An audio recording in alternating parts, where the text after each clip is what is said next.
Welcome to the Fabulous 413. We can call it the Fab 413. I know, it's so much it. nicer.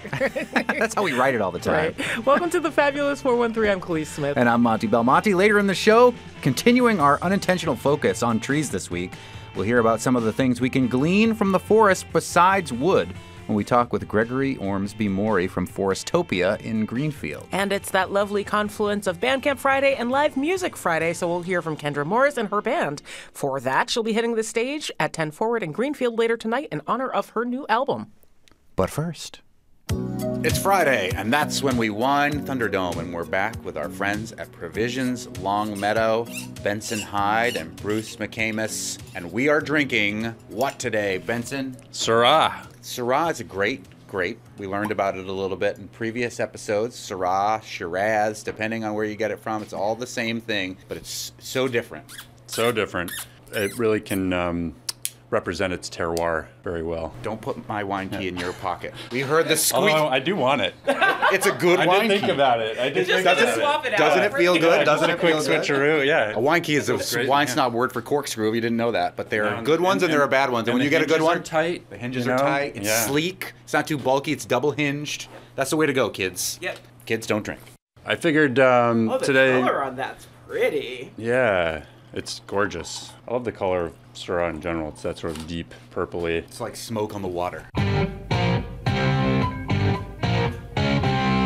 on the water. Hopefully there'll be some smoke on the water when we sniff it too. So yeah, I picked a couple of important regions for Syrah. One being the Rhone Valley, the sort of northern Rhone, which is where Syrah really comes from and dominates and is a key grape in that region. And then California, Ballard Canyon, which is one of the newest AVAs in California. American Vitivinicultural Area? That's boring. They need to. I know. Right? It should be something We better can't than use that. appellation. That's not like who we are. Right. But Ballard Canyon is important for Syrah because when they became an AVA, Syrah was one of their main grapes, and it does really well in that area. A, because the soil, they have these like really nice limestone soils. And Ballard Canyon, if you think about California, where the little elbow sticks out, there's that little elbow of California, that's Ballard Canyon, so it's Central Coast. So being very... Wait a minute, has the United States been playing on a little teapot this whole time? With the elbow sticking out in California, and then Massachusetts with its hand making the spout? Wow, I never thought about that. I feel like that's amazing. we are walking into a real bad joke about Florida right now. Oh, that's just too easy. Let's just step back. We're going to tip them over and pour them out. Yeah. Oh, no! Tip me over and pour me out.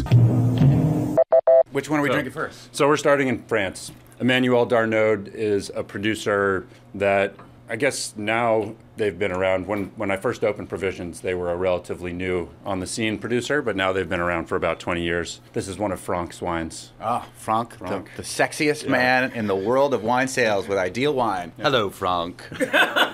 He's a good-looking guy. I know. And he's just so nice. He's the nicest guy. He's like the of all. smartest guy in the whole. He like speaks like 10 languages, and then he's like skiing and hunting. Anyway, that's enough about Frank. This does smell a little bit like smoke on the water, and it's a little yeasty too, which is really, really nice. Yeah. It's got a little fire in the sky. Syrah can be super reductive, and that's one of the things that I don't like as much because reduction in wine presents as like farty or eggy or generally unpleasant. And Syrah, mostly because of the fermentation process around how you ferment Syrah, it tends to be less oxygenation in the fermentation. That lack of oxygen causes this reduction, and when you open the bottle and oxygen is involved, it kind of like volatilizes some of these negative sulfur-driven aromatics. But this is really kind of pleasant. It's very fruity and peppery. Right, and I think it'll continue to open up. We just opened the bottle. The more that this decants and opens up and gets exposure to oxygen, that fruit's going to come out a little more. Exactly. And that's what I like most about Syrah is that it's one of those grapes that really does open up and evolve. And I think day two sometimes, if you ever get a bottle to day two, good luck. Which try. Is really fantastic. Well, what I say is you just have to open 2 to 3 bottles, and then you're bound to get one of them to the next day. Says you. I have a Solera in my fridge that's a tiny, half bottle, and it's the longest lasting bottle of wine I've had in a long time, just because it's sweet and delicious, but like only so much sweet I want in my life. So it's been nice actually to be temperate with it. I'm coming for you tonight though, Syrah. Take it to Frank's house. What do you think about this one, this Syrah from France, Bruce? It's lovely. I mean, it's going to open up a lot, I think. It's still kind of wound up tight, but I love Syrah. Great cold weather grape. And it's a good food pairing wine if you've got, if you're maybe, having the roast beast or something like the Grinch would have. The Grinch carved the roast beast. This Syrah is going to be perfect These with it. hearty winter dishes. Yeah. Stews and things like that. Perfect. Cassoulet. Cassoulet. I just got a chill thinking about cassoulet. I haven't had cassoulet in a long time. It is so good. Low-key, the thing I was trying to convince my partner we should do for Christmas, because we Wow. always do big projects for Yeah, Christmas. yeah. Last year, we made the short ribs from the bear. Yes, chef. I'm gonna make 3 sections, okay? They're gonna be wet, hot, and sweet. It was a week project. amazing. It was super worth it. Yeah. I'm going to do the 7 fishes from the bear and drive a car through somebody's house. That sounds awesome. Am I okay? Am I okay? Spoiler alert. I like it. I can see that I'll like it more in a little while. Yeah. I can see the fruit coming out. We'll go back to this one, and I'm sure it's going to be super delightful. And I like the kind of, there's an inkiness Yeah. to it. Maybe a really dark cherry. In comparison, this smells like heady. Are you onto the Stoltman? Yeah, I'm just smelling this whole time. Oh, I haven't gone I ahead thought yet. people had moved. Here I go. Next one. The second one, the Californian one, what's the name of the valley again? Ballard Canyon. Ballard Canyon, all right. Central Coast. Uh-huh. More fruit driven. But not so much, not like in a wicked, over-the-top California way. No. It's kind of actually, it's a little quieter on the nose than I was expecting. It's really almost like mincemeat-y. And the tannins are already a little bit more integrated in this one, even despite the fact that we also just opened this bottle too. Yeah. With my wine key, which is awesome. It is awesome. Are you just bragging now? Oh, totally. I'll brag it's a State Street wine key, but I'm going to buy a Provisions wine key on the way out, and I'm going to compare and contrast, because I guess you guys are the same ones, right? Same exact. Tans are a little bit more pronounced to me on this, actually. And I think, Really? yeah, they're just a little bit like grittier or coating, maybe. Mine, I'm not getting that at all. To me, they spread out all over my tongue. The other one felt a little bit grittier on my tongue. But I feel like that might have been like a little more minerality, a little bit more earthiness in the first one that this one doesn't necessarily have. This one's definitely got tannins, but it doesn't really have like the earth the way that the French one does. Just sort of what you'd expect. Old world versus new California. We have no roots! Well, if it wasn't for our roots, there would be no French wine at this point with the That's true. phylloxera blight. Quite So literally. it's probably also our fault that the phylloxera blight happened there in the first place, but whatever. Can't prove it. Nearly spatook. Interesting. They're the same but different Everything is different, but the same. in so many ways. Like the density of the fruit and some of the berry flavors are very similar, but then the body, California definitely has a little bit more heft. And the tannins are creeping up on me now, too. I'm starting to feel them on my teeth. Kind of needs some food. Needs that beef you were talking about. Yeah. De boeuf. Which also was just released. Yeah, right? Oh, yeah, was it? Nouveau Day. That's the Beaujolais Nouveau we talked about a couple weeks ago. It's a fun experiment. You only need to do it the once. Yeah. Well, the boeuf one, definitely. Yeah. Did you get any other Beaujolais Nouveau that was not de boeuf? So this is the thing about Nouveau Day this year is like 3/4 of the Nouveau didn't actually land in the States until after Nouveau Day because all the tankers got delayed and only big producers like DeBoeuf that probably flew it in to make sure that it landed on time didn't have to worry about some of those issues. Right. But you needed the money to get it here basically. We're doing a little bit of a delayed celebration at Provisions. Okay. Par for the course. You got other celebrations going on. Hey, segues, I can do them sometimes. Yeah. Oh yeah! Speaking of celebrations, thank you. Yeah, we have our Champagne Open House in Longmeadow on the 9th from 1 to 4, and we have the same event or more or less happening in Amherst on the 16th from 1 to 4. And we will be doing a VIP high-end champagne pouring. So Really? How does one become a VIP? give us a call. Tickets are available. But selling fast, actually, in Amherst in particular. Okay. The If champagne. you guys want to come, let me know. I'll get you on the list. Oh, I know a Hey. guy. You know a guy.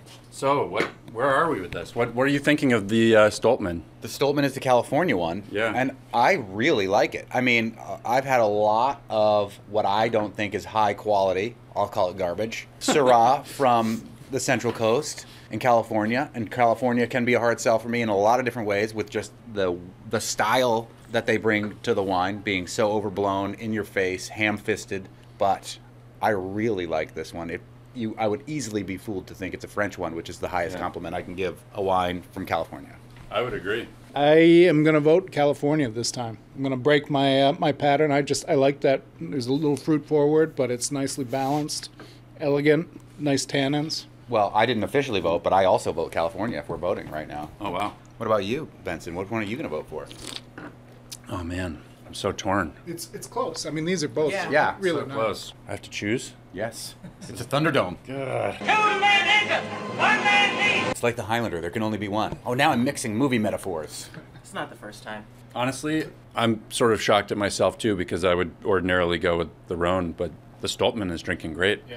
It's just so pleasing. It's sort of soft. All three of us going against what we probably would have thought we would have voted. All and four voted of for us. All four of us. Yeah, I can't believe I'm voting for the Californian either, but I like the weight of it. It's not so much that, like, I don't like how light the French one gets, but I kind of want it to be minerally or light for something like this. The Californian one is a little more balanced, and I like that it's got heft to kind of blend them all of the components together. Who am I? Who are any of us? I Has this know. ever happened What's before? happened? Unanimity? Only once. A couple times, but not very many. Yeah. It's unanimous. And unanimous for a California. Unbelievable. I think this is the that first- might be the first. This is the first Californian to win a Really? Thunderdome, I think. Whoa. These are classic. I mean, this is very sort of like classic to style in both cases. I think one of the reasons that Syrah does so well in Ballard Canyon is because it has cooler nights, it has fog that rolls in, sort of shortens that ripening and growing. Diurnal shift. Yeah, you get a little bit more acidity, a little bit more freshness than you would get in some of the hotter California regions, and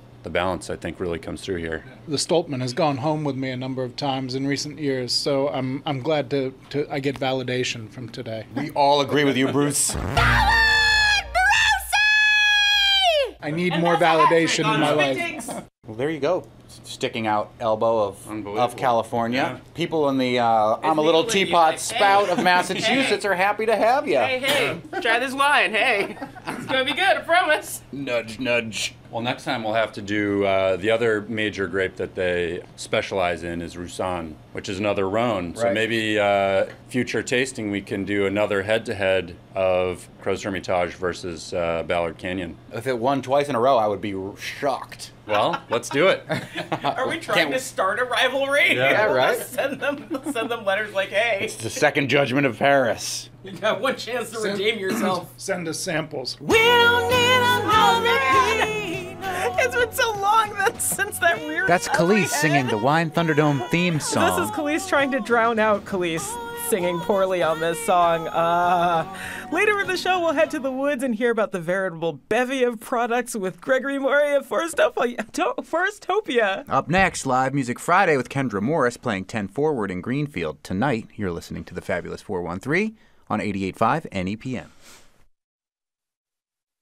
Welcome back to the Fabulous 413. It's Live Music Friday, and joining us in the studio is Kendra Morris and her band, who's playing 10 Forward in Greenfield tonight. Kendra Morris is a soul singer-songwriter based in New York City, originally from St. Petersburg, Florida, but who has some amazing hip-hop collaborations. She was featured on the single Phantoms with Open Mike Eagle and Vinnie Paz on the Czarface MF Doom collaboration album.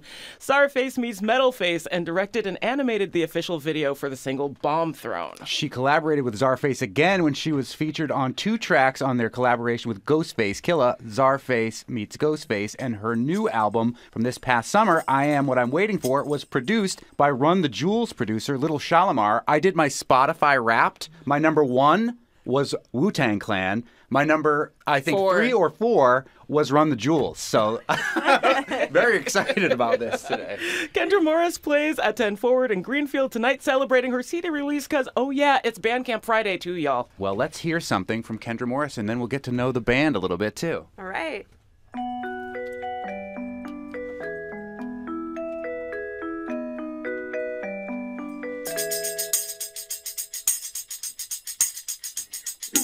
Monday, I wanna clean, but you're sleeping. Still in the sheets, how do you feel? It's like a chain for me, I can't get nothing done. She can't get nothing done. Tuesday, you wanna cook a meal and all your dishes.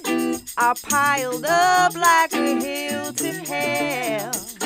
And if I climb that hill, I'm gonna do something bad. She's gonna do something bad. So if you wanna tackle it all, but your dominoes are ready to fall, it's a real rat race till you get your kicks. Just wait till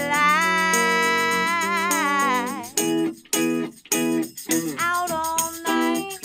I don't complain. I've got some calls to make. A nice TV telling me it's the end of the world this week, and I'm distracted again. Yeah, she's distracted again. When you come home, you're trailing mud on your shoes, yapping on something. I'm here just trying to sleep by myself. I get more space in this bed. I won't get no rest tonight. She won't get no rest tonight. So if you wanna tackle it all, but your dominoes are ready to fall. It's a real rat race trying to get your piece. Just wait till see if you wanna tackle it all, but your dominoes are ready to fall. It's a real rat race trying to get your piece. Just wait till just wait till just wait till just wait till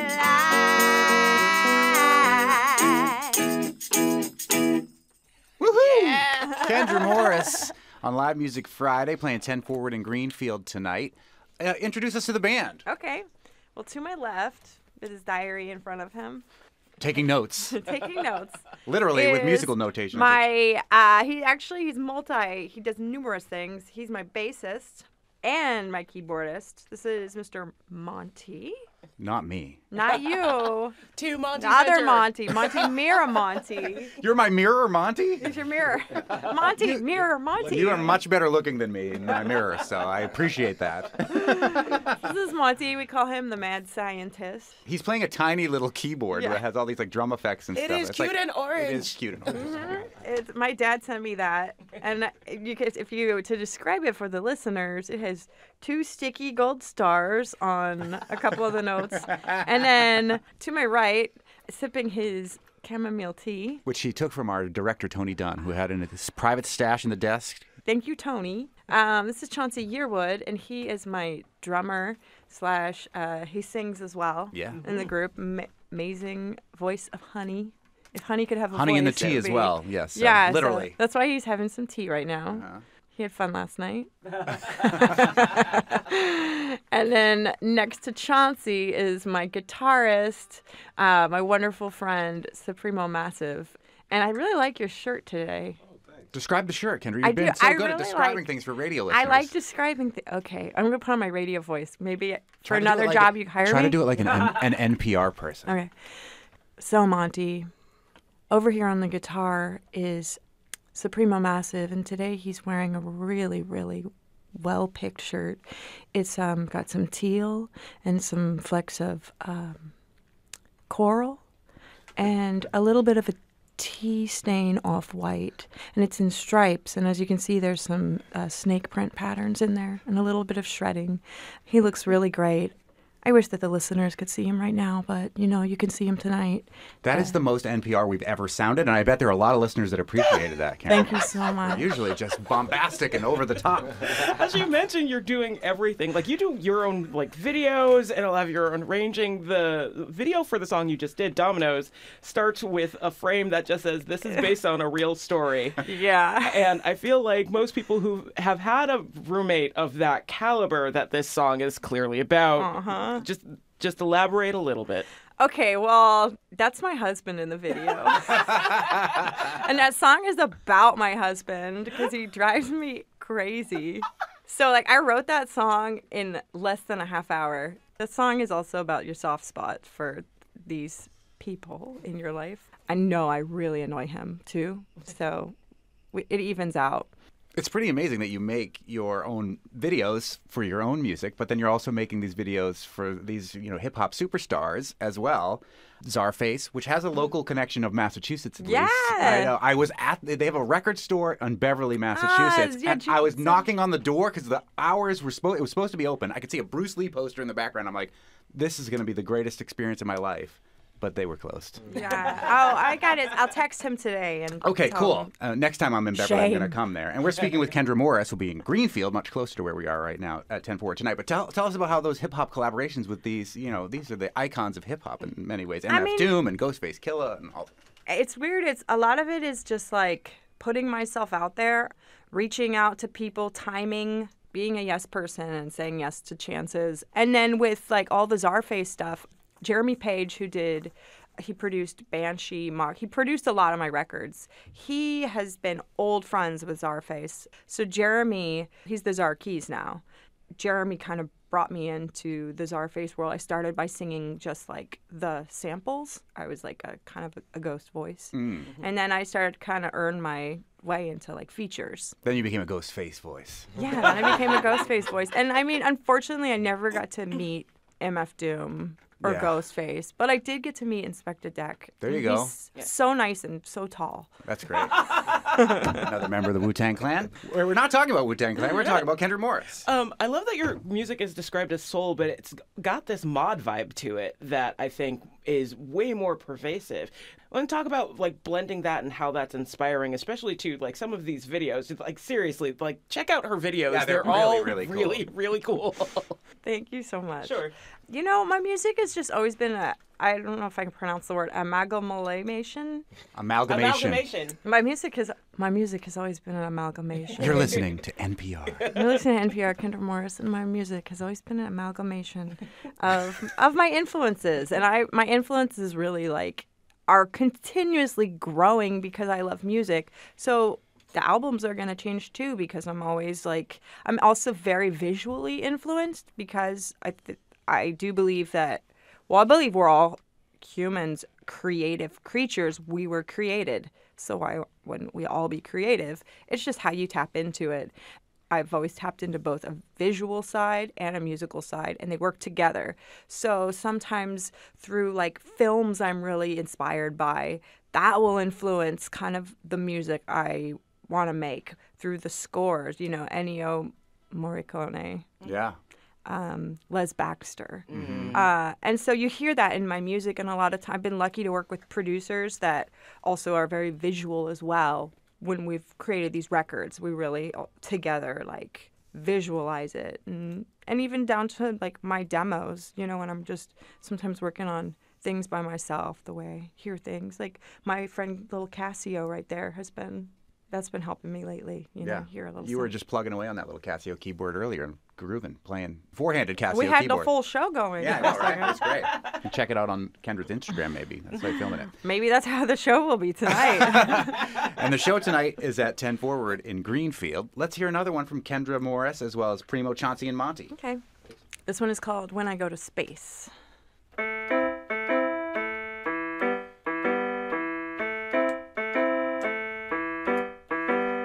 When I go to space, will you catch me on the run? In a satellite or not, will I come up with a crowd? So when I go to space, will the people who swinging from a chandelier watch me ride the loop-de-loop twice? In a boat you'll only float, cars are fast, but still you hope to take you where the stars look so nice. When I go to space, when I go to space, when I go to space, when I go to space, when I go to school, will I get another pass? If you're breaking all the rules, teacher's gonna kick your ass. So when I go to school, I'm gonna write it down, show 'em who's the only clown to graduate without getting pied. Lockers fall like dominoes, hear it on the radios, clanking down the halls is alright. When I go to school, when I go to school, when I go to school,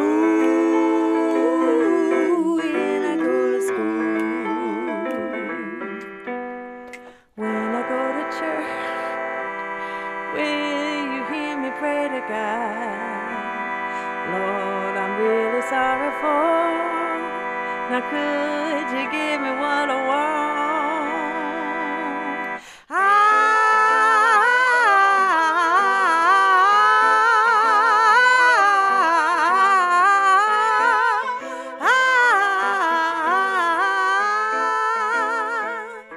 So when I go to church, will I suddenly know all the answers? More money walking around, will I have a glow?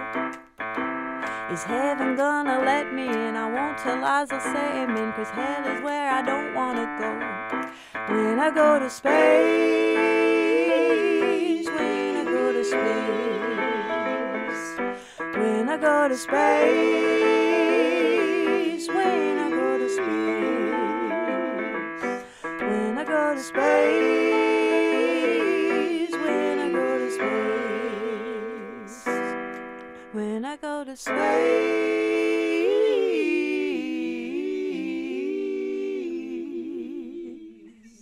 Ooh, nice. Kendra Morris and her band playing at the coolest underground queer club in Greenfield, 10 Indeed. Forward tonight. So much fun stuff happens there. Yeah, totally. Kendra, you play multiple instruments. Which one are you most comfortable and why? Guitar, for sure.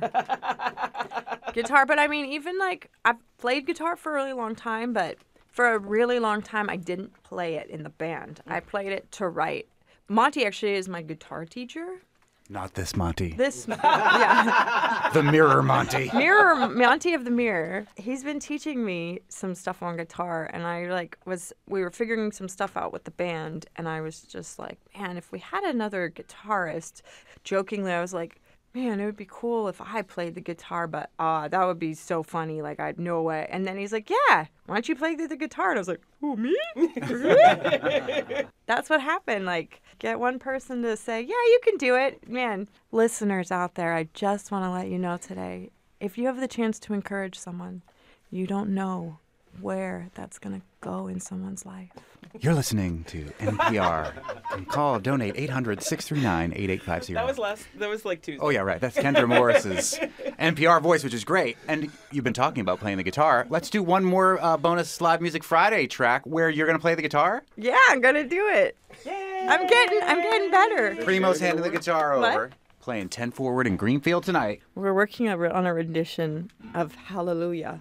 Hallelujah. Not the Leonard Cohen Hallelujah. No, I want to do like proper Handel. Yeah. Nice. It's gonna be off the Handel. We just do it in the car. Hallelujah. Did you really just say off the Handel? Yep. That's a pretty good one. You could call that the album. It'll be all Handel covers. When we make it into a hit, you get the joke. I love it. But now I'm gonna be serious again. Okay. This is NPR. This song is called Night Snake.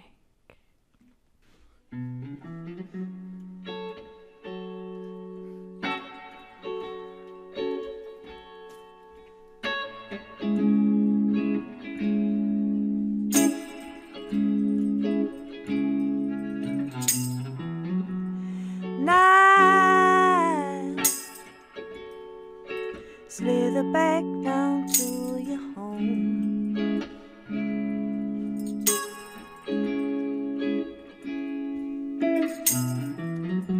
Tonight, heading back where you belong.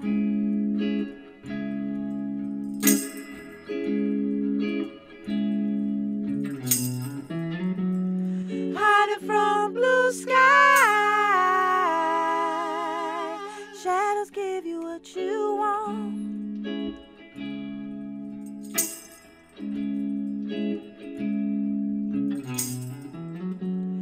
Nothing is too high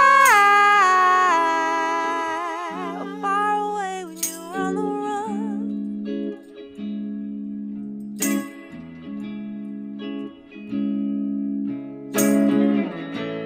And I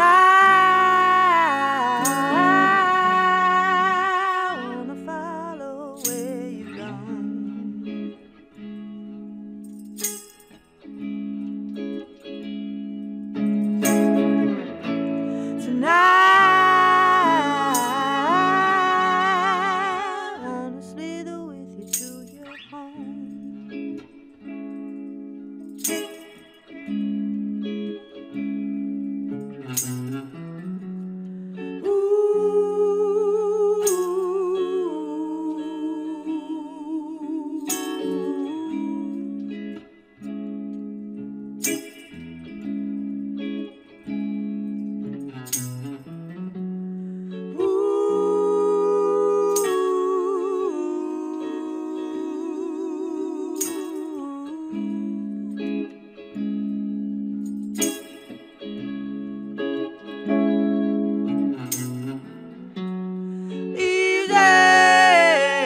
as smooth as the way you shine your name as you go.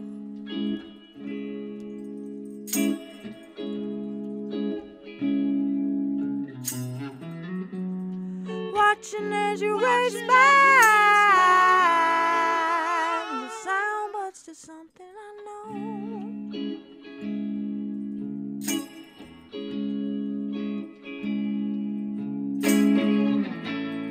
And I wanna follow where you're gone.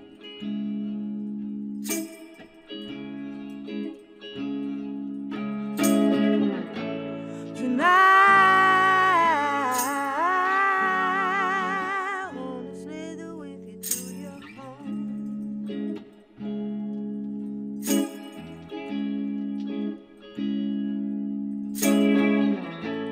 And I wanna follow where you're gone.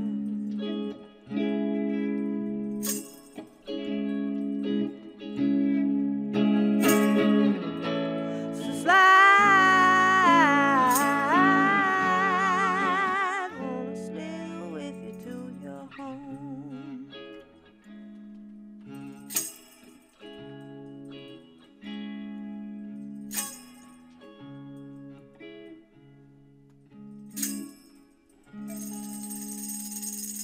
Yeah! Woohoo! Kendra Morris playing at 10 Forward in Greenfield tonight and playing for us this Live Music Friday. Our latest album is I Am What I Am Waiting For. The CD release is what's being celebrated at 10 Forward. And again, it's Bandcamp Friday, the day that all of those proceeds go directly to the artist instead of Bandcamp taking its fee. So, you know, if you're interested, check that out. And maybe some of those really cool videos where she's in a trunk. Yeah, very cool videos animated by Kendra. And thanks to Primo Chauncey and Miramonte as well. Thank you so much. Up next, we'll learn about all the ways we can eat the forest when we talk with Gregory Morey from Forestopia in Greenfield. You're listening to the Fabulous 413 on 88.5 NEPM.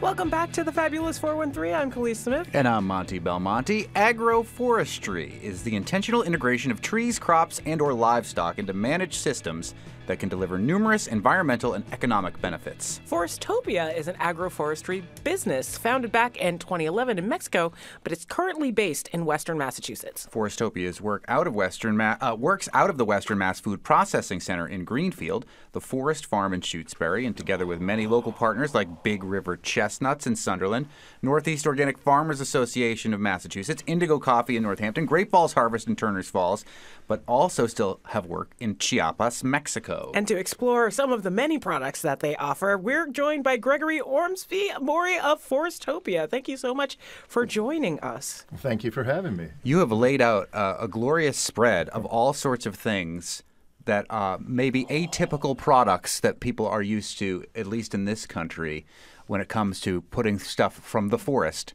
into their mouth. But first, you've given us some polar seltzer straight out of Worcester. I tried to find one from the 413, but close enough, Worcester. And what have you added to this polar seltzer? I'm glad you asked, Monty. We have added a little bit of our spruce tip syrup to the seltzer water, and we call it the spruce tip fizzy. Oh, it's so good. This is spruce tip syrup that we make. We harvest the spruce tips right on our site in Shutesbury, the Forest Farm, and elsewhere around the Western Mass and Southern Vermont. It makes a wonderful syrup. The spruce tips, they come out just for a short period, end of May, June. It's just a 2 or 3 week period to harvest them. We can make a simple syrup, but we make it the old-fashioned way where we layer it with organic cane sugar in a vat for about 30 to 60 days, and it reduces down maceration. And that's how we get this golden, beautiful product here. Some brewers will also use the spruce tips in making different IPAs or different beverages. So there's some different use for the spruce tips. Yeah, Iron Duke in Ludlow uses spruce tips in one of their standard brews. I think they call it the Juno, where they're using spruce tip in it. But I've always loved it as a product in general, and this syrup is just I love drinking trees. Yeah, so tell us about this journey to making agroforestry part of what you've been doing and taking parts of the forest that maybe are underutilized and turning them into both a way to maintain good forest health and good economics. Well, yeah. So Forestopia is focused on the market development for agroforestry products. We've been at it since about 2011. As you mentioned, got started in Mexico, but we have operations here in Western Mass and connect with growers and have relationships with growers in southern Mexico and Central America. So you mentioned our suite of products. Yes, I brought a little happy basket, so I have lots of products here. Some are very local and some that we make ourselves, like the spruce tip syrup and the yellow birch syrup, the acorn flour. Others are local, regional from around the region, and some are from around the world. Why agroforestry? As you mentioned, it's the intentional integration of trees and shrubs with either annual crops or farm animal-based systems for a range of environmental and economic benefits that can accrue from that. One part of that is the non-timber forest products, where one of our focuses is the harvesting of what we call things from the forest, other than timber, non-timber forest products, like the spruce tips. We harvest acorns and process into acorn flour. We grow mushrooms on logs in the forest in what we call a forest farming practice. That's one of the agroforestry practices, and a range of other things from the forest. The idea being, how do we advance forest conservation? How do we take care of our forests, steward our forests, and have livelihoods and incomes and at the same time. And this sustainable harvesting of non-timber forest products is one of those approaches, one of those agroforestry approaches, both whether here for small farmers, small forest holders here in Western Mass and New England, a way of diversifying incomes, or around the world, communities, forest-dependent communities, cooperatives, women's groups will go out into the forest and harvest products for those benefits. How did you move from your origins in Mexico to Franklin County? Well, I have some roots in Mexico. I spent a lot of my youth there, but we started in Mexico, but we were always here and there. We've always been here and there. Yeah, cool. And you've kind of divided what you brought from your basket of fun, it looks like, into I do. This side over here is the stuff from the region or from Western Mass, and the stuff over there from Central and South America. Yeah, these things over here are more either local or regional, like the black walnuts from around the eastern in New England area. We have some acorn oil that was produced by one of our partners in Vermont. I thought this whole time it just said corn oil. No, I didn't see the A because it turned away from me. I was like, corn oil, what's the big deal? I do want to talk about this because, like, acorn flour I'm familiar with, and, like, roasting and generally using, like, acorns after removing tannins, and it should be a normal assumption that oil would be made because all nut products produce oil. But acorn oil is not something I've ever seen, and it almost looks like palm oil. It's quite unique. It's hard to make. You don't get a whole lot of oil out of an acorn, but boy, is it a unique oil.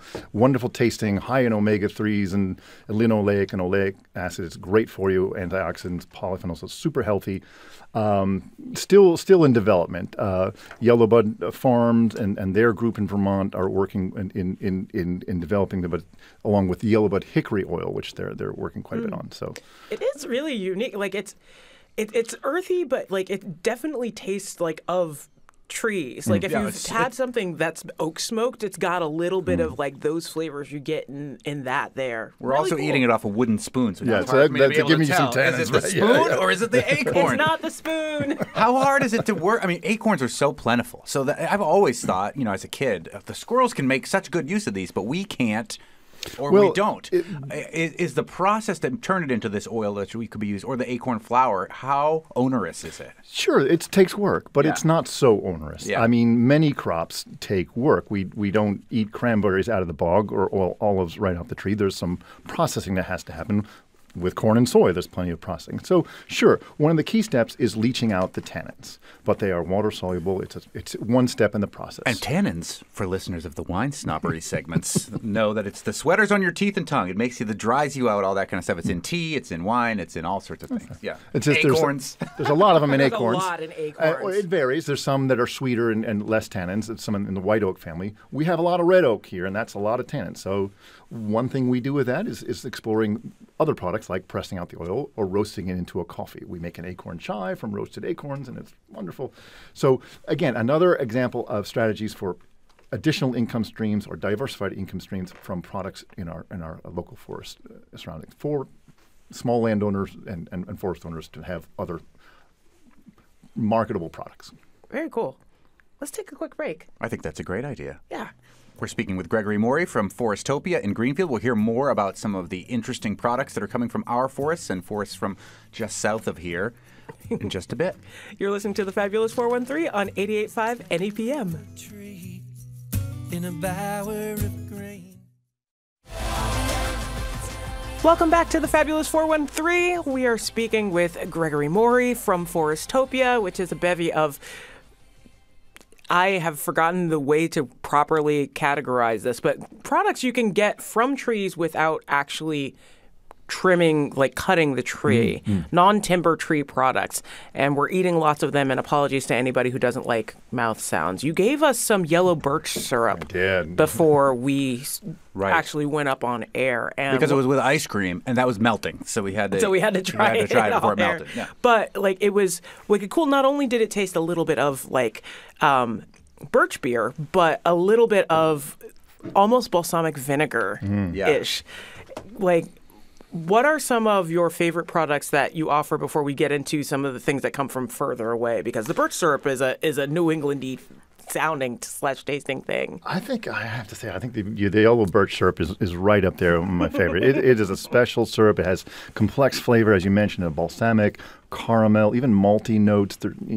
It's a versatile culinary syrup. Just a few drops can really make a big bang. And whether it's a marinade, a sauce, or like we just did, we put a few drops of ice cream and swirled it in. It was just transformed. It was wonderful. Yeah. Bourbon drinks, some mixed drinks. Yeah, it has a place there as well. Yes. That. Oh yeah. And tell us how you're making that. Well, we tap yellow birch trees just like maple trees. However, with yellow birch or other birch syrups, it takes about 4 times as much sap to make the same amount of syrup. So it is a lot more labor intensive and sap intensive. And so, again, this is not something you would slather on your pancakes. You could, but you're going to use a few drops for accents and culinary purposes or mixed drinks and things. I'm just like impressed by the giant array of things like baobab flower, which I never really thought of, and macambo beans? Yeah, the macambo is a wild relative of cacao. In Mexico, it's called patastre. In Peru, it's called macambo. So perhaps to give context here, so Forestopia, sure, we work with local products and we harvest things at our forest farm site in Shutesbury and do all that fun stuff. But our main business is as an ingredient supplier and connecting growers of agroforestry products and non-timber forest products from around the world with buyers in the food, cosmetic, pharmaceutical, and nutraceutical industries. That's you may not see all that on our website, but that's one of our main focus.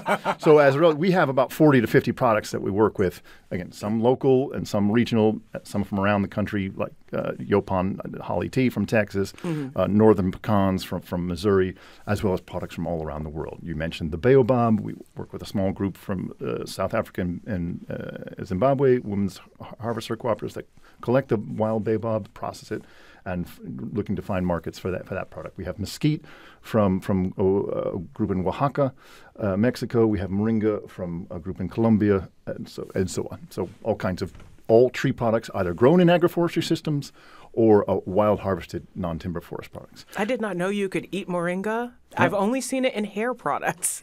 Sure, the moringa oils and moringa Indian. Yeah. It's super nutritious, one of the most nutritious things you could possibly eat. So in terms of food security in developing countries, it's quite important. That's awesome. So the main mission of Forest over there is really in empowering the growers, market access and livelihoods for smallholder grower groups. You mentioned and healthy, yummy food. Yeah, you mentioned Gregory Morris from Forestopia. That pharmaceutical industry is part of this. Are there things that come from our forest? I mean, people I think know that aspirin comes from the bark of a tree, but are there things that come from our forests in Western Mass or New England that are being used in pharmaceutical industry that we might not know about? Witch hazel. Witch hazel, the center of the witch hazel industry is Connecticut. Almost all the witch hazel in the world is produced right in, and it's a wild harvested non-timber forest product that you'll find in our forests here. Yeah.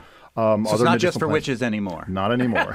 But speaking of that, I mean, there is an element of the idea that, like, you're not just crazy hippies who are doing this in Shutesbury and other parts of Western Mass in the 413. This is something that is a practice that is practiced in other countries all the time. And agroforestry, it really is an ancient practiced by cultures all over the world for thousands of years. So we're trying to bring that to our modern agricultural systems or DIS systems and really transform our food and agricultural systems to be more sustainable, healthy, and just. So that's the vision for agroforestry across the landscape. So a lot of policy work, a lot of promotion, and partnership building to make some of those changes happen. And some teaching, I assume, too, for people who are doing or learning how to do agroforestry in the areas that they're in, regardless of continent or country.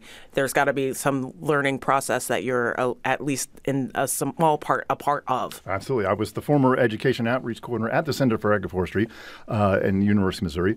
Currently, we're a partner in NOFA's Expanding Agroforestry Projects, an MDAR, Massachusetts Department of Agriculture funded project. Big River Chestnuts, Regenerative Design Group, Nutwood Farms are all partners in that. There's a TA, technical assistance dimension to farmers for the adoption of agroforestry practice. There's also a consumer education component in educating consumers about what are some of these agroforestry products, these new specialty tree crops like pawpaw, persimmon, hazelnut, chestnuts, and how to use them and where to find them. Oh, mentioning chestnuts, tomorrow at the farm in Sunderland, Big River Chestnuts in Sunderland, will be our last day of chestnut roasting for the season. We will most certainly sell out in the course of the day, but we will have roasted chestnuts and fresh chestnuts and lots of hot chocolate made from the chocolate and cacao beans we bring from Peru with our partner Prophecy Chocolate. We have lots of hot chocolate, probably 5 gallons of homemade hot chocolate from the roasted beans. So come on out. 195 River Road in Sunderland. That's what we, Chestnuts roasting on an open fire. What could be more appropriate? Before the last couple seconds we have left, you gave us what it seems like a cookie called the Nor'easter. Tell us what this is. That is made from regional or local black walnuts, a little bit of maple syrup, a little bit of acorn flour, and a touch of chestnut flour. I call it the Nor'easter.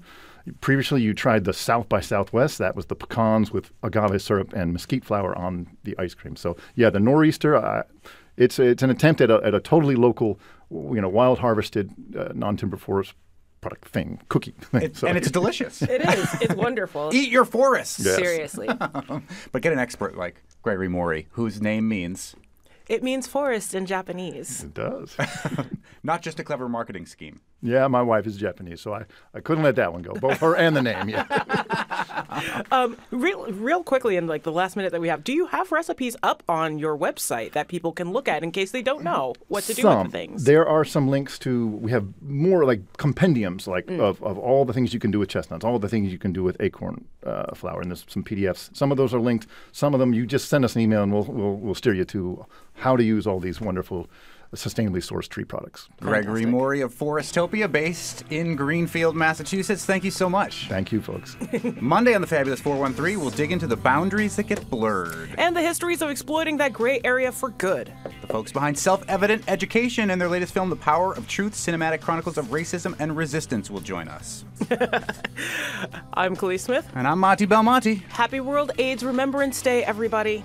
We'll see you Monday on the Fabulous 413.